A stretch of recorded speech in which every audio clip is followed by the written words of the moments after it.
오늘 외환시장은 이주원 연구원 연결해 보도록 하겠습니다. 안녕하세요. 네, 안녕하세요. 네, 오늘 급등을 하다가 하락 반전으로 장 막판 부분에 좀 넘어오기도 했거든요. 좀 상당한 변동성이 확인이 되고 있습니다. 어떤 부분들이 작용했을까요?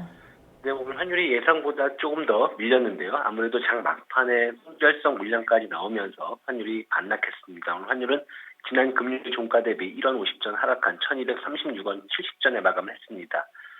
오늘 환율은 내고 물량 및 차익 실현 물량에 반락을 했는데요. 외환 당국의 개입 경계감의 추격 매수도 다소 약화된 모습 보여주었습니다. 하지만 장 초반에는 5년 8개월 만에 최고치를 경신하면서 환율은 상승세를 유지했습니다. 아무래도 휴일을 앞두고 역의 매수세도 주춤한 모습 보여주었고요. 원달러 환율은 역의 환율을 반영해서 지난 금요일 종가보다 4원 80전 상승한 1243원에 출발했습니다. 장 초반에 5년 8개월여 만에 최고치를 경신하면서 원달러 환율은 상승세를 유지했습니다.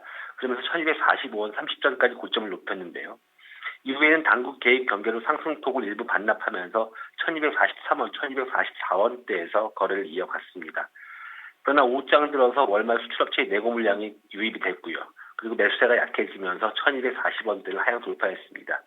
특별한 개입은 없었지만 내고 물량 및 레벨 부담감에 따른 차익 실현 물량 등으로 환율은 반락을 했습니다. 하지만 역시 저점 매수로 1230원대 중반선 지지가 되었고요. 오늘 환율은 1236원 30전에서 1245원 30전의 거래 범위를 형성했습니다.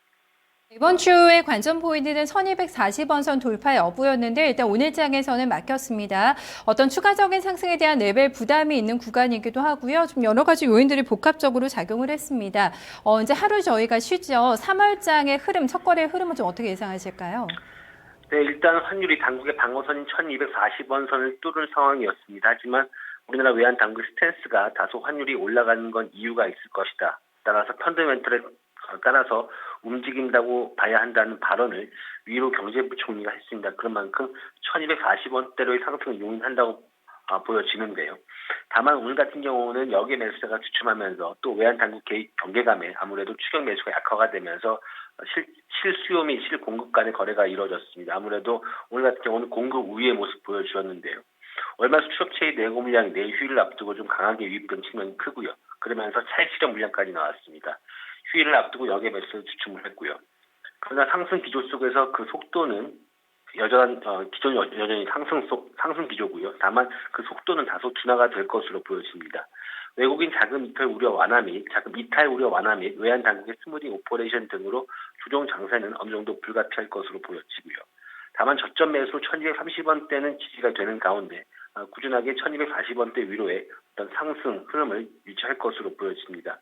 다만 오늘 장에서도 그랬지만 변동성이 큰 장세에 어느 정도 유의를 하셔야 할 것 같습니다. 네, 오늘 말씀 잘 들었습니다. 고맙습니다. 감사합니다. 네, 윗꼬리를 길게 달면서 오늘 긴 장대 음봉이 출현이 됐습니다. 시장에서는 변동성 경계령이 이제 발동이 됐는데요. 1240원 선을 중심으로 한 좀 등락 나올 것으로 예상을 하고 있습니다. 전반적인 분위기는 상승 쪽으로 가겠지만 속도 조절이 나올 것으로 예상이 되면서 1240원 돌파까지는 좀 시간이 걸릴 수도 있을 것으로 현재 관측 나오고 있는 상황입니다. 현물에 이어서 외환까지 마감 정리해드렸습니다.